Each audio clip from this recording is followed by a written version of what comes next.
महापुराण उत्तर पुराण षष्ठीतम पर्व 60वां पर्व। अथांतर जो अनंत दोषों को नष्ट करने वाले हैं तथा अनंत गुणों की खान है, ऐसे श्री अनंतनाथ भगवान हम सबके हृदय में रहने वाले मोह रूपी अंधकार की संतान को नष्ट करें। घातकी खंड द्वीप के पूर्व मेरु से उत्तर की ओर विद्यमान किसी देश में एक अरिष्ट नाम का बड़ा सुंदर नगर है, जो ऐसा जान पड़ता है मानो समस्त संप्रदायों के रहने का एक ही स्थान हो। उस नगर का राजा पद्मरथ था। वह अपने गुणों से पद्मा लक्ष्मी का स्थान था। उसने चिरकाल तक पृथ्वी का पालन किया, जिससे प्रजा परम प्रीति को प्राप्त होती रही। जीवों को सुख देने वाली उत्तम रूप आदि की सामग्री पुण्योदय से प्राप्त होती है, और राजा पद्मरथ के वह पुण्य का उदय बहुत भारी तथा बाधा रहित था। इसलिए इंद्रियों के विषयों के सानिध्य से उत्पन्न होने वाले सुख से वह इंद्र के समान संतुष्ट होता हुआ अच्छी तरह संसार के सुख का अनुभव करता था। किसी एक दिन वह स्वयं प्रभ जिनेंद्र के समीप गया। वहां उसने विनय के साथ उनकी स्तुति की और निर्मल धर्म का उपदेश सुना। तदंतर वह चिंतन करने लगा कि जीवों का शरीर के साथ और इंद्रियों का अपने विषयों के साथ जो संयोग होता है वह अनित्य है, क्योंकि इस संसार में सभी जीवों के आत्मा और शरीर तथा इंद्रियां और उनके विषय, इसमें से एक का अभाव होता ही रहता है। यदि अन्य मतावलंबी लोगों को आशय मोहित हो तो भले ही हो, मैंने तो मोह रूपी शत्रु के महात्म्य को नष्ट करने वाले अनंत भगवान के चरण कमलों का आश्रय प्राप्त किया है। मैं इन विषयों में अपनी बुद्धि स्थिर कैसे कर सकता हूँ? इन विषयों को नित्य किस प्रकार मान सकता हूँ? इस प्रकार अपनी बुद्धि मोह रूपी महागांठ को खोलने कर उद्यम करने लगी।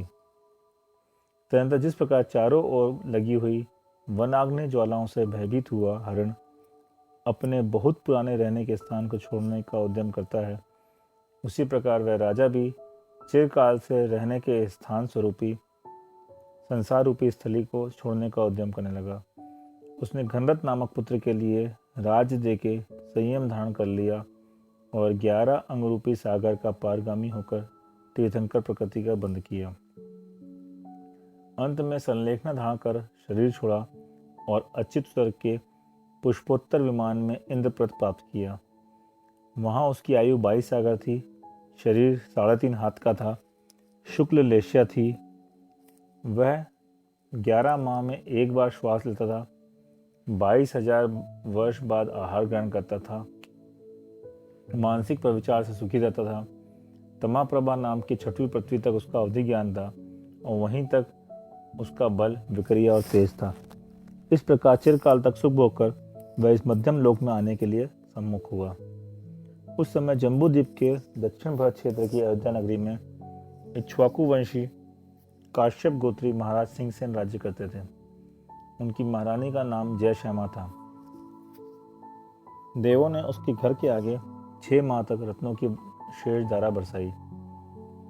कार्तिक कृष्णा पति पतिवा के दिन प्रातःकाल के समय रेवती नक्षत्र में उसने 16 स्वप्न देखने के बाद मुंह में प्रवेश करता हुआ हाथी देखा।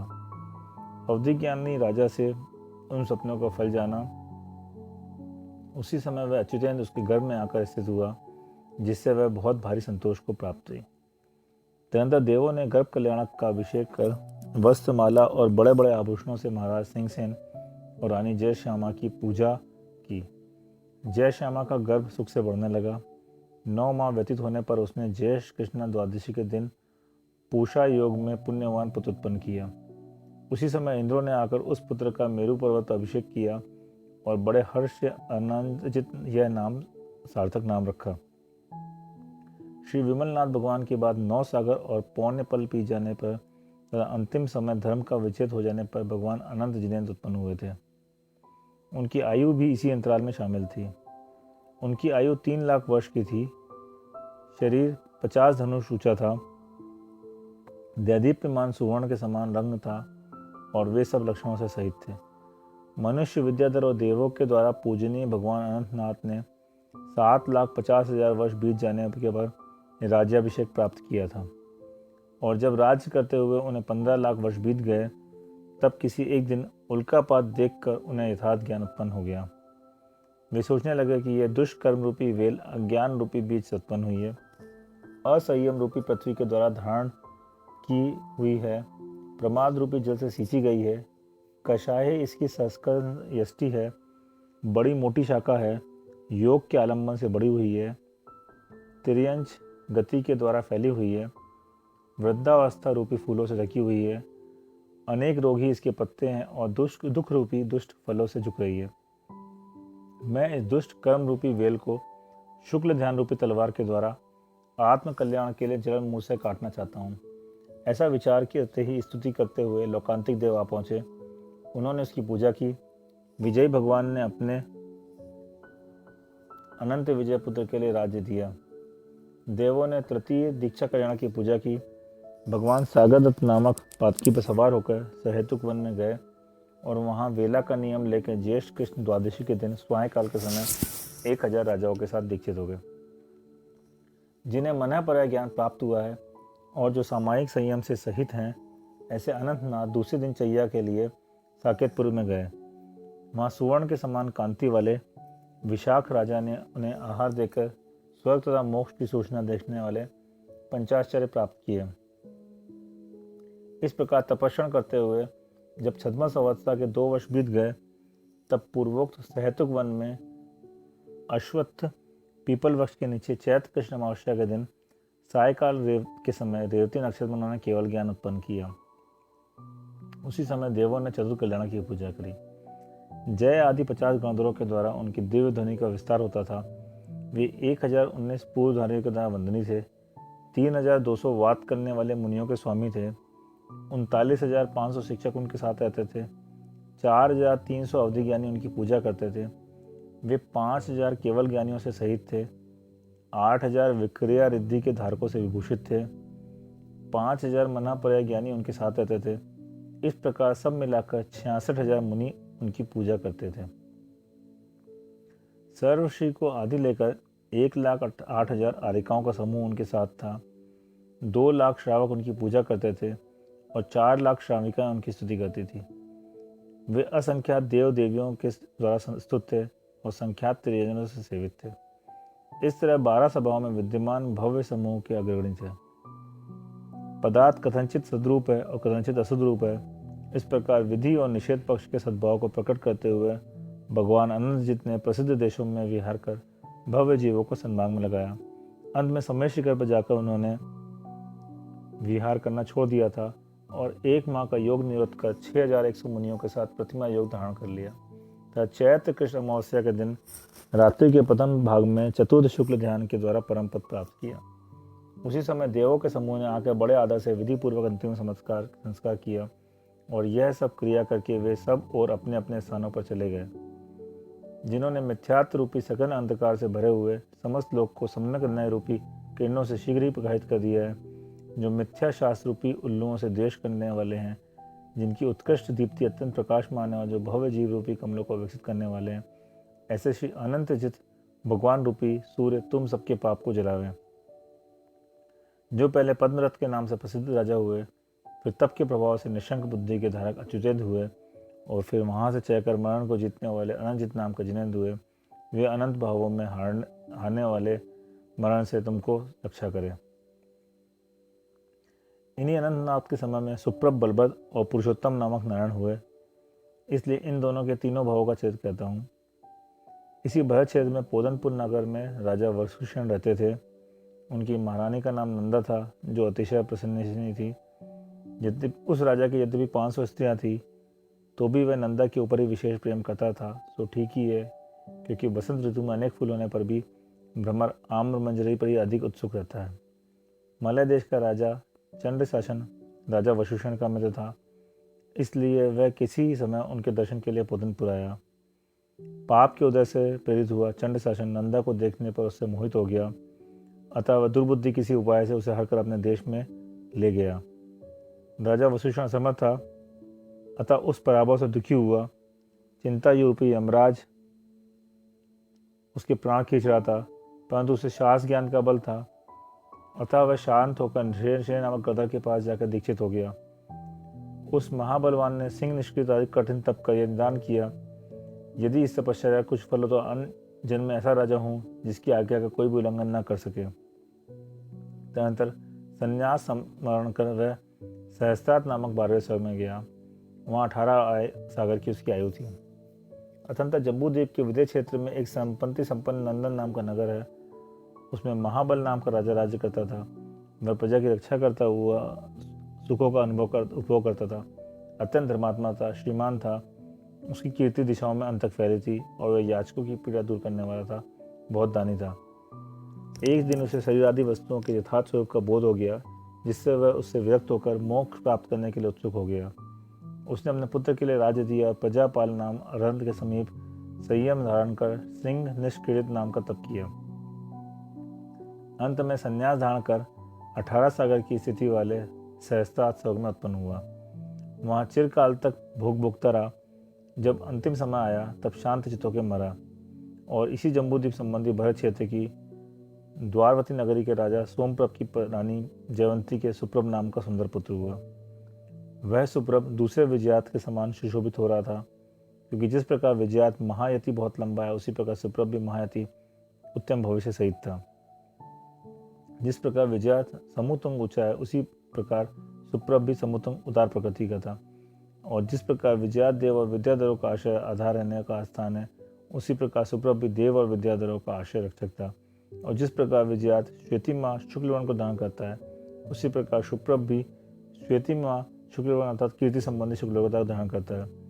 यही नहीं, सुप्रभ चंद्रमा को पराजित करता है, क्योंकि चंद्रमा कलंक सहित है, परंतु सुप्रभ कलंक रहित था। चंद्रमा केवल रात्रि के समय कांत सुंदर दिखता है, परंतु सुप्रभ रात्रि दिन सदा ही सुंदर दिखता था। चंद्रमा सबके चित्त को हरण नहीं करता, चकवा आदि को प्रिय नहीं लगता, परंतु सुप्रभ सबके चित्त को हरण करता था, सर्वप्रिय था।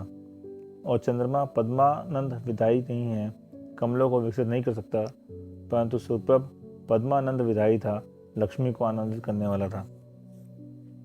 उसी राजा की सीता नाम की रानी के वसुसेन नाम का जीव पुरुषोत्तम नाम का पुत्र हुआ, और जो कि अनेक गुणों से मनुष्यों को आनंदित करने वाला था। वह पुरुषोत्तम सुमेरु पर्वत के समान सुंदर था, क्योंकि जिस प्रकार सुमेरु पर्वत समस्त तेजस्वियों सूर्य चंद्रमा आदि देवों के द्वारा सेव्यमान है, उसी प्रकार पुरुषोत्तम भी समस्त तेजस्वियों प्रतापी मनुष्यों के द्वारा सेव्यमान था। जिस प्रकार सुमेरु पर्वत की महोन्नति भारी ऊंचाई का कोई भी उल्लंघन नहीं कर सकता, उसी प्रकार पुरुषोत्तम की महोन्नति भारी श्रेष्ठता अथवा उदारता का कोई भी उल्लंघन नहीं कर सकता। और जिस प्रकार सुमेरु पर्वत के महारत्नों बड़े बड़े रत्नों से सुशोभित हैं, उसी प्रकार पुरुषोत्तमों में महारत्नों बहुमूल्य रत्नों अथवा शेष पुरुषों से शोभित था। वे बलभद्र और नारायण क्रमशः शुक्ल और कृष्ण कांति के धारक थे तथा समस्त लोक व्यवहार के प्रवर्तक थे, अतः शुक्ल पक्ष और कृष्ण पक्ष के समान सुशोभित होते थे। उन दोनों का 50 धनुष ऊंचा शरीर था, 30 लाख वर्ष दोनों की आयु थी और एक समान दोनों का सुख था। अतः साथ उपभोग करते हुए उन्होंने बहुत सा समय बिता दिया। तदनंतर पहले जिस चंड शासन का वर्णन करके आए हैं, वह अनेक भावों में घूमकर काशी देश में वाराणसी नगरी में स्वामी मधुसूदन नाम का राजा हुआ। वह सूर्य के समान अत्यंत तेजस्वी था। उसने समस्त शत्रुओं के समूह को दंडित कर दिया और उसका बल और पराक्रम बहुत ही पसंद था। नारद से उस असहिष्णु ने उन बलभद्र और नारायण का वैभव सुनकर उनके पास खबर भेजी कि तुम मेरे लिए हाथी तथा रत्न आदि का स्वरूप भेजो। उनकी खबर सुनकर पुरुषोत्तम का मन रूपी समुद्र ऐसा क्षुभित हो गया मानो प्रलय काल की वायु से ही क्षुभित हो उठा हो। वह प्रलय काल के यमराज के समान दुष्पेश हो गया तथा अत्यंत क्रोध करने लगा। बलभद्र सुप्रभ भी दिशाओं में अपने नेत्रों की लाल लाल कांति को इस प्रकार बिखेरने लगे मानो क्रोध रूपी अग्नि की ज्वालाओं के समूह को ही बिखेरा हो। वह कहने लगा, मैं नहीं जानता कि कर क्या कहलाता है। क्या हाथ को कर कहते हैं जिससे कि खाया जाता है? अच्छा, तो मैं जिससे मैं तलवार चमक रही है ऐसा कर हाथ दूंगा, वह सिर से उसे स्वीकार करें। वह आवे और कर ले जावे, इसमें क्या हानि है? इस प्रकार तेज प्रकट करने वाले दोनों भाइयों ने कटुक शब्दों के द्वारा नारद को उच्च स्वर से उत्तर दिया।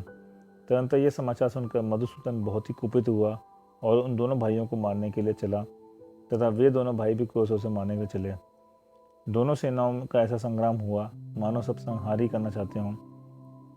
शत्रु मधुसूदन ने पुरुषोत्तम के ऊपर चक्र चलाया, परंतु यह चक्र पुरुषोत्तम का कुछ नहीं बिगाड़ सका। अंत में पुरुषोत्तम ने उसी चक्र से मधुसूदन को मार डाला। दोनों ही भाई बलभद्र, चौथे बलभद्र और नारायण हुए तथा 3 खंड के अधिपत्य का इस प्रकार अनुभव करने लगे जिस प्रकार की सूर्य और चंद्रमा ज्योतिर्लोकों के अधिपत्य का अनुभव करते हैं। आयु के अंत में पुरुषोत्तम नारायण छठवें नरक गया। सुप्रभ बलभद्र उसके वियोग से उत्पन्न शोक रूपी अग्नि से बहुत ही संतप्त हुए। सोमप्रभ जिनेन्द्र ने उसे समझाया, जिससे प्रसन्नचित होकर उसने दीक्षा ली और अंत में छपक श्रेणी पर आरूढ़ होकर उस बुद्धिमान ने मोक्ष प्राप्त कर लिया। पुरुषोत्तम पहले पोदनपुर नगर में वसुश्वनी नाम का राजा हुआ, फिर तप कर शुक्ल यक्षगान का देव हुआ। वहां से चलकर अर्धभरत क्षेत्र का स्वामी तथा शत्रुओं को नाश करने वाला पुरुषोत्तम नाम का नारायण हुआ और उसके बाद अधोलोक में सातवीं पृथ्वी में उत्पन्न हुआ। मलय देश का अधिपति पापी राजा चंड शासन चिरकाल तक भ्रमण करता हुआ मधुसूदन हुआ और तदंतर संसार रूपी सागर में अधोभाग में निमग्न हुआ। सुप्रभ पहले नंदनवन नाम में महाबल का राजा हुआ, फिर महान तप कर 12 वर्ष में देव हुआ। तदंतर सुप्रभ नाम का बलभद्र हुआ और समस्त परिग्रह छोड़कर उसी भाव से परम पद को प्राप्त हुआ। देखो, सुप्रभ और पुरुषोत्तम एक ही साथ साम्राज्य के शीर्ष का उपयोग करते थे, परंतु उनमें से पहला सुप्रभ तो मोक्ष गया और दूसरा पुरुषोत्तम नरक गया। यह सब अपनी अपनी वृत्ति प्रवृत्ति की विचित्रता है। इस प्रकार आर्ष नाम से प्रसिद्ध भगवत गुण भद्राचार्य प्रणीत त्रिपष्टि लक्षण महापुराण संग्रह में अनंतनाथ तीर्थंकर सुप्रभ बलभद्र पुरुषोत्तम नारायण और मधुसूदन प्रतिनारायण के पुराण का वर्णन करने वाला 60वां पर्व पूर्ण हुआ।